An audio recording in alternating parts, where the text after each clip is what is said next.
Welcome to JMR Talks. Today we'll discuss about what matters the most for the CEOs. In the change scenario, in the new normal, in the next normal, what are the priorities for the CEOs so that they can continue to direct their companies to succeed and prosper. Now during the pandemic, we have seen many businesses have adopted to new ways. For instance, they have embraced digitization, they have reorganized supply chains, took care of the nitty gritty for their employees, etc. etc.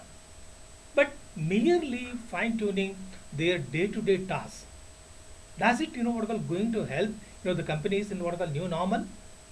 I think it's time for them to to rethink about how they operate, how they need to improve, and most importantly, why they need to exist.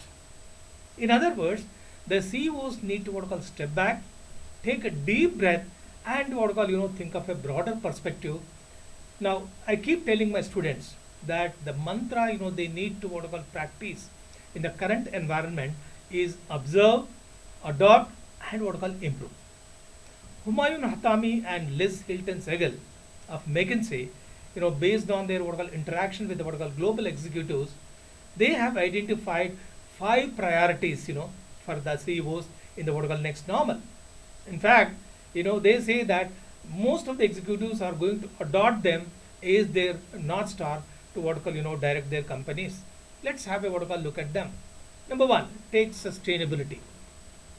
Many of us must have heard about ESG as the buzzword. What ESG stands for? Environmental awareness, sustainability, and governance. Companies, in their pursuit of producing goods and services, they should ensure that they exact minimum damage to the environment. In fact, it's not exaggeration to say that in the near future, environmental sustainability is going to be fundamental to the business. For instance, look at the purpose of business. It used to be only profit. From profit, we moved to triple bottom line: people, profit, planet. But now companies are talking about taking care of multiple stakeholders. In fact, environmental sustainability is going to be one of the important source of long-term competitive advantage. Now, for instance, companies need to invest in technologies that will suck carbon atmosphere. The customers are watching, employees are watching. Second is transform in the cloud. Cloud, its intrinsic ability to enable speed and scale is going to be critical to the innovation. As per a rough estimate, by 2030, $1 trillion is at stake, and early adopters will no doubt will benefit. So what is that companies need to do? Companies should deploy the cloud for good purpose. When I say for good purpose, I mean creating cloud literacy, sense of cloud's capabilities. Third, cultivate your talent.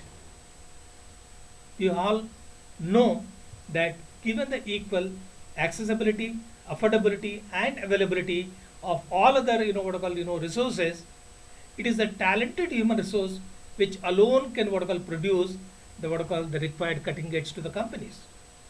So given the fact that talent is an important natural resource, the need of the hour is to provide for coaching and empowering them.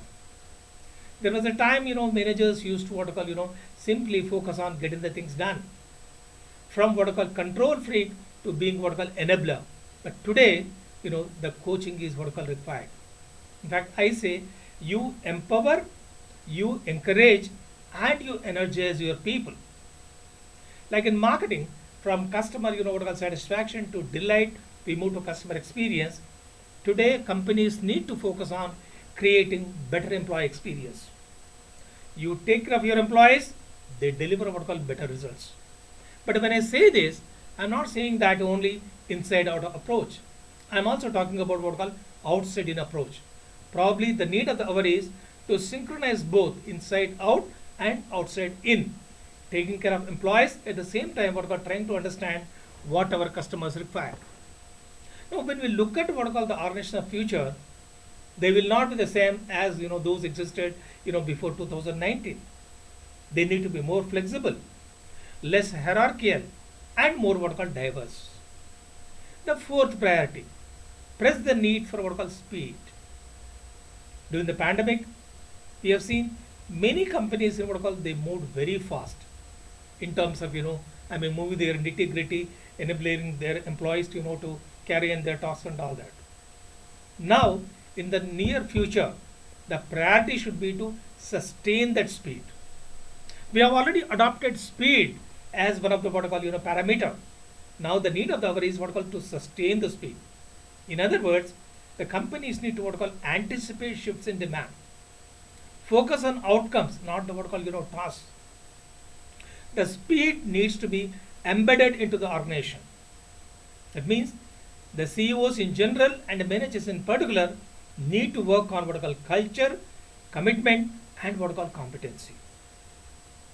Enabling the people to what I call give their best. In other words, CEOs should focus on what I call designing what I call the systems, procedures in such a way the companies are run more efficiently and what I call intelligently. The last but not the least is what I call operate with a purpose. When companies what I call execute with a purpose, they generate what I call long-term value. That's the reason people say that leaders should provide a compelling vision, a vision that will what I call inspire the people to get motivated to give their what I call best. For instance, during my faculty internship, with Dr. Reddy's laboratories, I happened to what I call see a tagline: "The medicines you produce cures the diseases of the people." My goodness, what a purpose, to inspire the people to what I call give their best. Now, when the companies adopt a strong sense of purpose, they are likely to what I call outperform others, who don't have that kind of what I call purpose as such. So the authors feel that based on their interaction, they're working with the global executives, that those CEOs who adopt, who execute these what I call 5 priorities will definitely substantially what I call improve their chances of success in the what I call in the near future. And I'm sure, I'm not only sure, I'm confident that CEOs who follow these 5 priorities, definitely succeed and take their what I call companies in the what I call road to excellence. Thank you.